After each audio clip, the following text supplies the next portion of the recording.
So it's Friday, so it's time for Poets. Some of us know that as Push Off Early, tomorrow's Saturday, but in this context it's the perioperative enhancement team.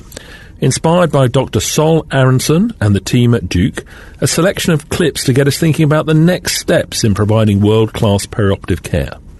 You'll find the full lectures in our back catalogue, or join us at the upcoming perioperative practicum for expert discussions, business case tips, and hands-on workshops.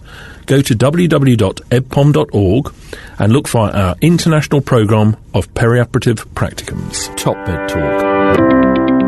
Dr. Flanagan, can you give a little bit about your background? Well, sure. I'm actually the chair of physical medicine and rehabilitation, or what's known as RUSC Rehab at NYU. Part of my job is to make sure that rehabilitation is playing an important role in achieving the triple aim of medicine, which is to improve patient care, improve their outcomes, improve their satisfaction, but to do it more efficiently, which we all know is a euphemism for less money. We're getting folks up, we're getting them mobilized. We believe that exercise is real medicine. When you mobilize patients early on in their hospital course, even if they are in the intensive care unit on a ventilator, you are effective in decreasing their length of stay, decreasing their need for post-acute care services, saving money, improving outcomes. We were very successful in the ICU. We were very successful in the acute care floors as well. So when we were planning for the bundled care initiative for the pilots, naturally the hospital realized the value that we bring and made sure that we were involved. So we increased the amount of rehab that folks were getting after their operations, and oftentimes providing their very first therapy session in the recovery room. And after that, making sure that even when they're not on an acute inpatient floor, they're still getting therapy twice a day. Because the evidence will show the more they're exercising, the quicker they get out, they're getting out healthier, less money, and they're staying out longer. Mm-hmm. You've been transitioning to the value-based care model, and you're a pilot program for that. What's that transition like, though? What have you found? So there were a lot of transitions that we needed to deal with. In the past, there was a very heavy reliance on IRF, inpatient rehabilitation facilities, including RUSC, or inpatient service, to treat those postoperative patients, whether they were in the bundle or not. And we realized that that constituted a large cost of the postoperative care or the post-acute care, and that just simply wasn't going to happen anymore. So we had to go through what could have been a painful experience of shifting our services, moving our docs into more of an acute care right after the operation, providing consultations, and moving some of them over into a subacute partner to make sure that we were providing RUSC high-quality care in a subacute facility, which is very different than an IRF or an inpatient rehab facility.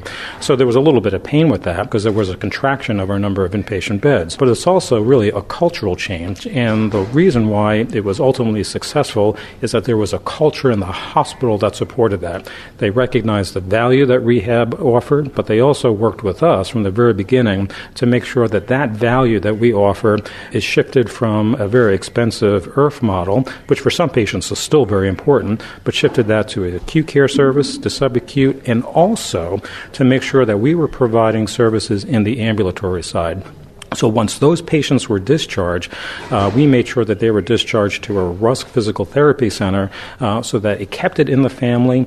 We were able to provide not only their high-quality rehab, but we were also able to identify problems early on, report it back to the surgeons who were in our system to make sure that we identified problems early and helped to prevent readmissions. So it was my belief that we went through the entire continuum of care, and in some instances we even provided rehabilitation, making sure that we were involved in their care beforehand, maximizing or optimizing the medical care so that we even tolerate surgery even better. Top Bed Talk. So I would say that rehabilitation medicine is, I think, the perfect example of a team sport in medicine, where there's a group of folks, many different professionals, physiatrists, physical therapists, occupational therapists, psychologists, social workers, vocational counselors, all working together. And it's really that team approach that I think is very important to success, because we all do different things with the same goal in mind, which is to improve the care of the patient and improve their outcomes. And I think one of the important things, particularly with with folks going for surgery and preparing for what's happening next is to really educate the patient. This is what's going to happen. You're going to have your operation, but expect that your first physical therapy session may very well be in the recovery room, so that they're not shocked when they're being told to get off the gurney and exercise. Also expect that once you're on the acute care floor that you're going to get physical therapy or occupational therapy at least twice a day, and that's going to go on for a long period of time. So it's really setting the expectations. And when you have the entire team and the entire culture of the institution, the team, promoting that, it becomes a little bit harder for the patient, the couch potato, so to speak, to say no. You won't be able to motivate everybody. We just have to accept that. But boy, we can be successful with more people if everybody buys into it, and it's the culture of the team and of the institution. Top Med Talk. Thanks for downloading and listening to Top Med Talk. Don't forget to find us on social media. We're on Twitter, Facebook, Instagram, even got our own YouTube channel. Whichever your favourite social media feed is, we're bound to be there. Find us. Also, subscribe to this podcast so that you never miss an episode.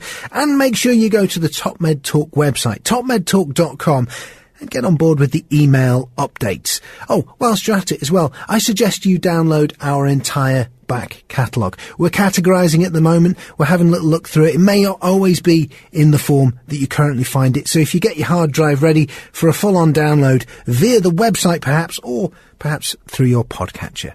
Oh, and if you fancy meeting us, why not go to the website ebpom.org/meetings. Our next big event is EBPOM USA, the Dallas Masters Course, a perioperative care practicum. Have a look for details of that and some of the other meetings coming up across the next year. ebpom.org/meetings.